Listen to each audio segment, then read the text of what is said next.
अस्सलाम वालेकुम and welcome to Learners Empire. आज हम लोग ने एक नया लेक्चर का सीरीज स्टार्ट किया है that is related to civil procedure code 1908।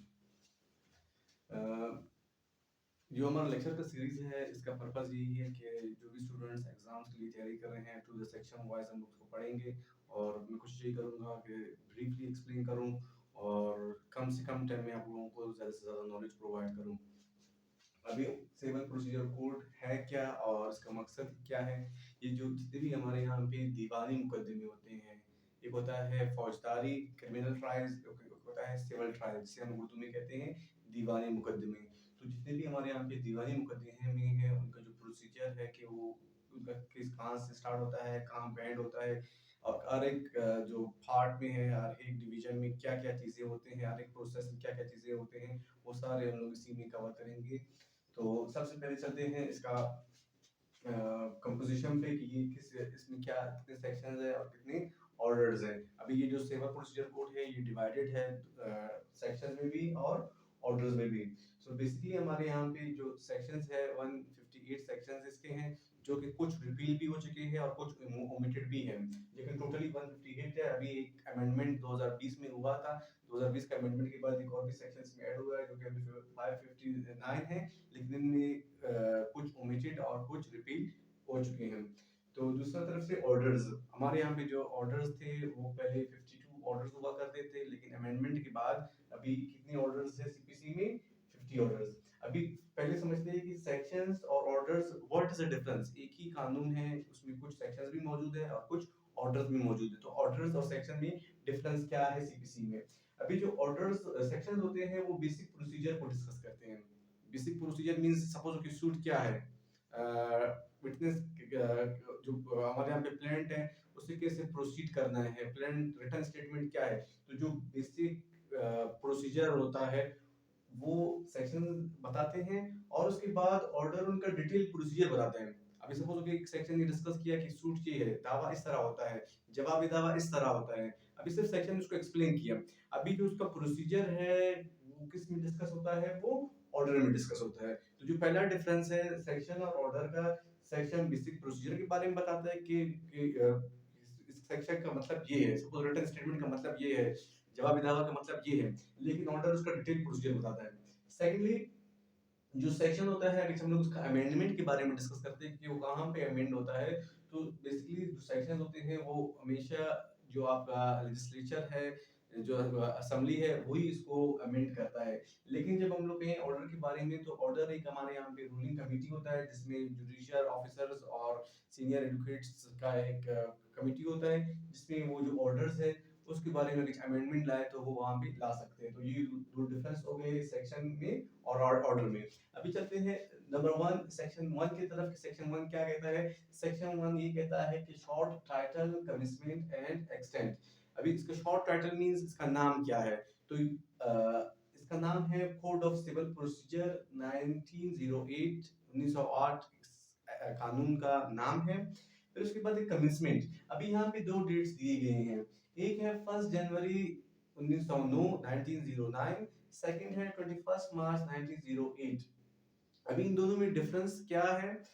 अभी 21 मार्च 1908 को ये बना था और 1 जनवरी 1909 को ये इनफोर्स हुआ था। इनफोर्स का मतलब है नाफिजुल अमल हुआ था, लागू हुआ था। तो कब बना था? 21 मार्च 1908 को ये कानून वजूद में आया था, बना था, लेकिन कब नाफिजुल अमल हुआ था? 1 जनवरी 1909 को ये नाफिजुल अमल हुआ था। इसीलिए हम लोग इसको यहाँ पे 1998 लिखते हैं, क्योंकि यहाँ पे इस टाइम पे बना था, लेकिन इनफोर्स कब हुआ था? 1999 में हुआ था।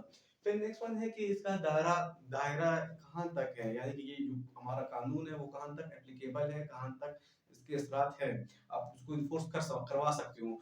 तो ये हमारा जो कानून है सिविल प्रोसीजर कोड, वो पूरा Pakistan, all of the Pakistan means आप पाकिस्तान के किसी भी सूबे से ताल्लुक रखते हो तो वहां पे ये कानून एप्लीकेबल है, लागू है। ये हो गया हमारा पहला सेक्शन। अभी चलते हैं दूसरा सेक्शन की तरफ। दूसरा सेक्शन को हम लोग कहते हैं डेफिनेशन क्लॉज। डेफिनेशन क्लॉज का मतलब ये होता है कि अभी इस कानून में जितने भी वर्ड्स होंगे, जिस तरीके से यहाँ पे डिफाइन किए गए हैं, तो आगे भी वो वर्ड्स का मतलब यही समझा जाएगा जो यहाँ पे मौजूद है। डेफिनेशन क्लास जितने भी आप लॉ पढ़ेंगे, लॉ की बुक्स पढ़ेंगे, तो पहला उसका शॉर्ट टाइटल होता है पहला सेक्शन, और दूसरा उसमें डेफिनेशन डिस्कस होते हैं। डेफिनेशंस का मतलब ये है कि यहाँ जितने भी डेफिनेशंस अभी हम लोग पढ़ेंगे, तो आगे पूरा लॉ में, सेक्शंस में, ऑर्डर्स में जहाँ पे भी वो वर्ड आएगा, तो उसका मतलब कि जो डेफिनेशन क्लास में जो डेफिनेशन था उसका मतलब वही समझा जाएगा। तो इसीलिए हमारे यहाँ पे डेफिनेशन क्लास है। तो डेफिनेशन क्लास में जो हमारे यहाँ पे फर्स्ट वन है वो है कोड। कोड क्या मतलब है? कोड का मतलब है रूल्स। जहाँ पे भी लफ्ज कोड आ गया उससे मुराद रूल्स, चाहे सेक्शन में आ गया चाहे ऑर्डर में आ गया, wherever we are using the word code, so code means rules. Number second we have सबसे इंपॉर्टेंट है डिग्री। अभी एग्जामिनेशन पॉइंट ऑफ व्यू में सबसे इंपॉर्टेंट हमारे यहाँ पे है डिग्री। डिग्री क्या होता है? डिग्री एक फॉर्मल एक्सप्रेशन है। फॉर्मल एक्सप्रेशन मींस एक रिटन फॉर्म का, साइन फॉर्म का, जज उसको राइट कर लिखता है और उसको साइन करता है किस बिना पे? एक एजुकेशन। एजुकेशन का मतलब है कि जज वहां पे डिटरमाइन करता है, यानी फैसला करता है कि को मैंने कौन से राइट्स देने हैं, किससे कौन से राइट्स छीने हैं। तो एक जज का एक ऐसा तहरीरी फैसला जो कि डिटरमाइन करता है, बताता है कि ये प्लेंटिफ के राइट्स हैं, ये डिफेंडेंट के राइट्स हैं। और पहला हो गया रिटन एक्सप्रेशन, हो सेकंड वो एक डिटरमाइन करे राइट्स को, वो रिटन एक्सप्रेशन। नंबर थर्ड है कौन से राइट्स? राइट्स ऑफ पार्टीज को। अभी एक ऐसा तहरीरी फैसला जो कि जज पेश करे जहां पे वो पार्टीज के राइट्स को डिस्कस करे कि आप इस पार्टी का ये राइट है, इस पार्टी का ये राइट नहीं है। और कौन से राइट्स? वो सारे राइट्स जो कि फाइनल हो, कंक्लूसिव हो, मींस अथमी हो, मींस द फाइनल स्टेज में जो राइट्स हो वही मौजूद हो। और वो जो अथमी राइट्स हो वो बुनियादी जो उसका फैसला है पार्टीज का, वो प्रिलिमिनरी भी हो सकता है और फाइनल भी हो सकता है। और उसके बाद आगे हम लोगों के पास इसके दो और भी एसेंशियल्स डिग्री के हैं। और वो कौन से मैटर्स हो? वो सारे मैटर्स जहाँ पे जज ये फैसला करे कि इन पार्टीज का ये राइट्स है और ये लायबिलिटीज है, वो कहाँ पे हो? वो एक सूट में हो, वो एक सूट में हो। और वो कौन सा सूट हो? एक ऐसा सूट हो जहाँ पे दोनों पार्टीज में तजाद हो, जहाँ पे दोनों पार्टीज में तजाद हो। तो इसको हम लोग कहते हैं डिग्री। अभी फिर से हम लोग चढ़ते हैं डिग्री की तरफ। डिग्री क्या होता है? डिग्री एक ऐसा फैसला होता है जो जज साहब करता है रिटर्न फॉर्म में, जहां पे पार्टीज के राइट्स को डिटरमाइन करते हैं, कंक्लूसिवली फाइनली डिटरमाइन करते हैं कि इस पार्टी के ये राइट्स है, इस पार्टी की ये लायबिलिटीज हैं। और वो कब करता है? जब कोई सूट पेंडिंग हो उसके सामने, और वहां पे सूट में जो अपोजिट पार्टीज है, कंट्रोवर्सी है, वहां पे ये फैसला करे।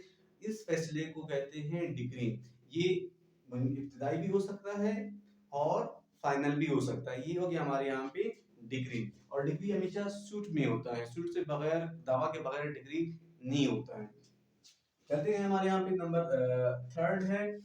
थर्ड तो डिस्कस कर लिया, सेकंड डिस्कस कर लिया डिग्री। थर्ड वन है decree holder. Decree holder means in whose favour decree is passed. जिसके फेवर में, जिसके हक में जज साहब फैसला सुनाते हैं, तो उस शख्स को हम लोग कहते हैं degree holder. A person to whom a degree is passed in his favor, so such a person is called a degree holder। कोई भी शख्स जिसके हक में फैसला सुनाया जाए उसको कहते हैं डिग्री होल्डर, या जिसके हक में डिग्री पास किया जाए। नेक्स्ट वन है नंबर फोर्थ, क्या कहता है? डिस्ट्रिक्ट। डिस्ट्रिक्ट का मतलब है local limits of the jurisdiction principal civil court. कोई भी सिविल कोड की जो लिमिट्स होते हैं, जो जुरिस्डिक्शन होता है, उसको हम लोग लॉ की जुबान में डिस्ट्रिक्ट कहते हैं। सिविल प्रोसीजर कोड क्या कहता है? जो लिमिट्स होंगे किसी भी टेरिटरी के, किसी भी जगह पे जहां तक सिविल कोड के लिमिट्स होंगे वहां तक उसका डिस्ट्रिक्ट मौजूद होगा। जहां से लिमिट खत्म हो गए वहां से उसका डिस्ट्रिक्ट भी खत्म हो गया अकॉर्डिंग टू सीपीसी। फिर number 5 we have number 5, yes this one. Number 5 is foreign courts. Foreign courts means वो तमाम कोड्स जो कि पाकिस्तान से बाहर हो, उनको हम लोग कहते हैं फॉरेन कोड्स। और नंबर 6 है फॉरेन जजमेंट। वो सारे जजमेंट जो कि फॉरेन कोड्स के हो और जो पाकिस्तान से बाहर हो, उन सारे जजमेंट्स को हम लोग कहते हैं foreign judgments. Foreign courts means जो पाकिस्तान से बाहर कोड्स हो गए वो फॉरेन कोड्स हो गए। फॉरेन जजमेंट्स वो जो कि पाकिस्तान के बाहर जो फॉरेन कोर्ट्स है वो अपने जो जजमेंट्स देते हैं उनको हम लोग कहते हैं foreign judgment. Next one we have number 6 we have also done sorry yes 6 we have done. Coming towards 7, 7 क्या कहता है, गवर्नमेंट लीडर। गवर्नमेंट लीडर का मतलब है any officer appointed by provisional government, activities explicitly imposed by the code. कोई भी एक ऐसा शख्स, गवर्नमेंट लीडर किसको कहते हैं, कोई भी एक ऐसा शख्स जो कि अपॉइंट किया जाए सरकार की तरफ से, किस चीज के लिए, जो एडवोकेसी है या जो कि लॉ के रिलेटेड जो केसेस है उसको उसके लिए अपॉइंट किया जाए इन केसेस को डील करने के लिए, तो इस शख्स को हम लोग कहते हैं कि he is a government leader. वो क्या करे, activities explicitly imposed by the code, यानी कि वो सारे एक्टिविटीज परफॉर्म करे जो कि इस कोड में मौजूद है, यानी कि जो जितने इस रूल्स में जितने भी मौजूद है, अगर जो उसको परफॉर्म कर रहा है वो शख्स, तो उसको हम लोग कहते हैं कि he is a government pleader. Next one we have number 8, जज। जज किसे कहते हैं, किसी ऐसी की जुबान में जज means presiding officer of civil court, यानी कि जो ऑफिसर है सिविल कोर्ट में बैठा हुआ, जो प्रिजाइड कर रहा है, जो डिग्री दे रहा है या जजमेंट दे रहा है या ऑर्डर दे रहा है, तो उस शख्स को हम लोग कहते हैं जज। He is the presiding officer, so he is called जज। Next one number 8 we have done. फिर उसके बाद हमारे यहाँ पे है 9।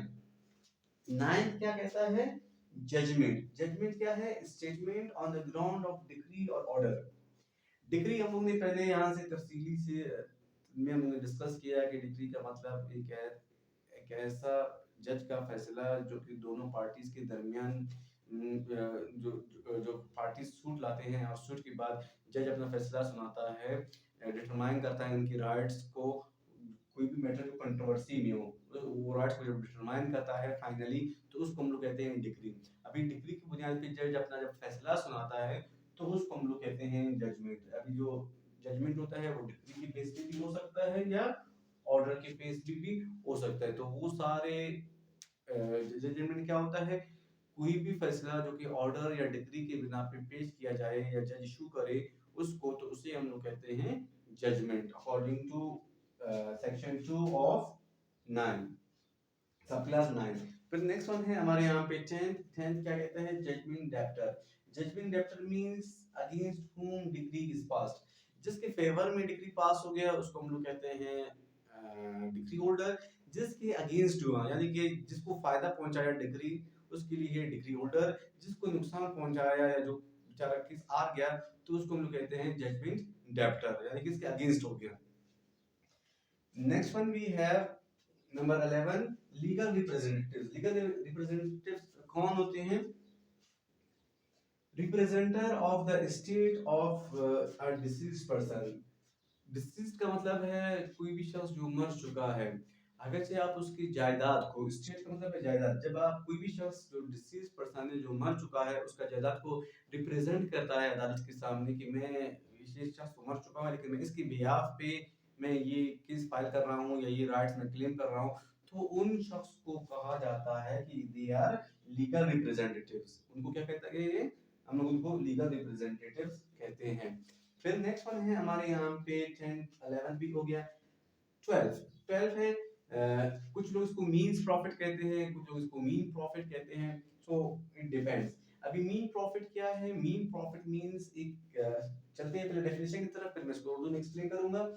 Profit which the person in wrongful position received, वो सारे प्रॉफिट्स, फायदे जो एक शख्स किसी गैर कानूनी जगह पे रह के या कोई गैर कानूनी मकाम पे रह के वो हासिल करता था, उसको हम लोग कहते हैं मीन प्रॉफिट। सपोज हो कि एक ऐसा शख्स है जो कि एक जमीन, एक बिल्डिंग पे उसने कब्जा किया है, वहां पे रह रहा है 5 साल से, और दूसरा शख्स उसके खिलाफ केस फाइल करता है कि भाई ये जो जमीन है ये मेरा है, और इस शख्स ने इसको रॉन्गफुली, रॉन्गफुली मींस गलत तरीके से या गैर कानूनी तरीके से इसको कब्जा किया है, इस पे बैठा हुआ है, तो मुझे ये जमीन दिया जाए।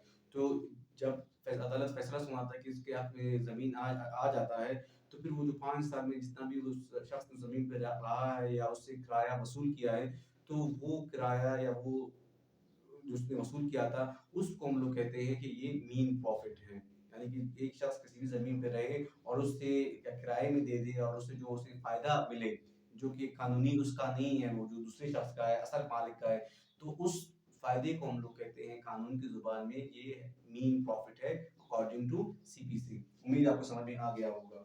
नेक्स्ट वन है हमारे यहाँ पे नंबर 13। नंबर 13 क्या है, movable properties, movable property means कोई भी ऐसा चीज जो कि मूव किया जाए, यानी कि जो जमीन से अटैच ना हो। लेकिन यहाँ पे एक चीज है जो कि इसमें डिस्कस किया गया है कि क्रॉप्स क्रॉप्स भी मूवेबल प्रॉपर्टी में आते हैं, इमूवेबल में फॉल नहीं करते। कुछ लॉ कुछ बुक्स में क्रॉप्स को इमूवेबल प्रॉपर्टी तस्वीर किया जाता है, लेकिन यहाँ पे क्रॉप्स को मूवेबल प्रॉपर्टी तस्वीर किया जाता है अकॉर्डिंग टू सीपीसी। बहुत ही इंपॉर्टेंट है। नेक्स्ट वन है ऑर्डर। ऑर्डर क्या है? नंबर 14 डिस्कस करते हैं ऑर्डर को। Formal expression of any decision of civil court which is not a decree.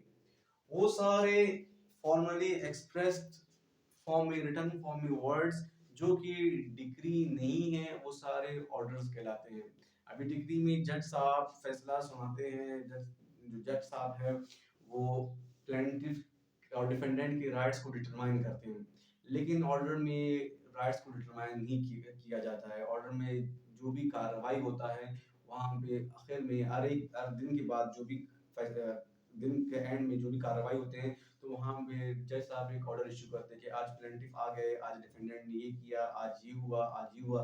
तो जो जो ऑर्डर्स इन एनी केस दिखे भी 1000 ऑर्डर्स बहुत ज्यादा बेशुमार होते हैं, लेकिन जो डिग्री है वो सिर्फ एक ही हो सकता है, या फिर दो होंगे, प्रिलिमिनरी और फाइनल। लेकिन उसी केस में 500 ऑर्डर भी हो सकते हैं, 10 ऑर्डर भी हो सकते हैं। ऑर्डर से मुराद जो हर दिन जज साहब जो रिटन फॉर्म में जो भी कार्रवाई करते हैं उसके बारे में डिस्कस करता है, तो इसको लॉ की जुबान में हम लोग ऑर्डर कहते हैं। यहाँ तक का। ओके, लास्ट वन है नंबर 15, प्लीडर। प्लीडर का मतलब है कोई भी शख्स जो कि अदालत में आ जाए और अपना केस परस्यू करे, उसको हम लोग कहते हैं प्लीडर। वो वकील, और वकील से हटकर जो हमारे यहाँ पे अटॉर्नीज होते हैं, प्रोसिक्यूटर्स होते हैं, दे ऑल आर कॉल्ड प्लीडर्स। तो यहाँ तक हमारा जो पहला लेक्चर था वो खत्म हो चुका है, जिसमें हम लोगों ने डिस्कस किया शॉर्ट राइटर को, कमिश्नर को, और सेकेंडरी डेफिनेशन क्लास को। लेकिन इसमें जो तीन इंपॉर्टेंट चीजें हैं वो एक है डिग्री, एक है ऑर्डर, और एक है जजमेंट। ये तीनों को आप लोगों ने याद रखना है। रखना है डिग्री क्या होता है। डिग्री वो फैसला अदालत का जहाँ पे जो अदालत है वो पार्टीज के राइट्स को डिटरमाइन करता है किसी भी सूट में, और वो कौन सा कैसा डिटरमिनेशन हो, फाइनल डिटरमिनेशन हो, तो वो उसे हम लोग कहते हैं डिग्री। और डिग्री प्रिलिमिनरी भी हो सकता है और फाइनल भी हो सकता है। लेकिन जजमेंट क्या है? जजमेंट वो फैसला है जो कि डिग्री की बुनियाद पे इशू किया जाए या ऑर्डर की बुनियाद पे इशू किया जाए, उसे हम लोग कहते हैं जजमेंट। और लास्ट में ऑर्डर क्या है? ऑर्डर वो सारे रिटन फॉर्मल एक्सप्रेशंस है जो डिक्री में नहीं होते हैं। यानी कि डिक्री एक फैसला में सिर्फ प्रिलिमिनरी या फाइनल होंगे, लेकिन उससे हट के जो अदालती कार्रवाई है जो अर्दिंग की बुनियाद पे इशू किया जाता है जज की तरफ से, उसे हम लोग कहते हैं orders. Orders can be many, 5, 10, 50, 100, even हजारों में भी ऑर्डर्स होते हैं, लेकिन डिक्री सिर्फ प्रिलिमिनरी होगा या फाइनल होगा। उम्मीद है लोगों को समझ में आ चुका होगा। Thank you very much. Allah Hafiz, have a good day.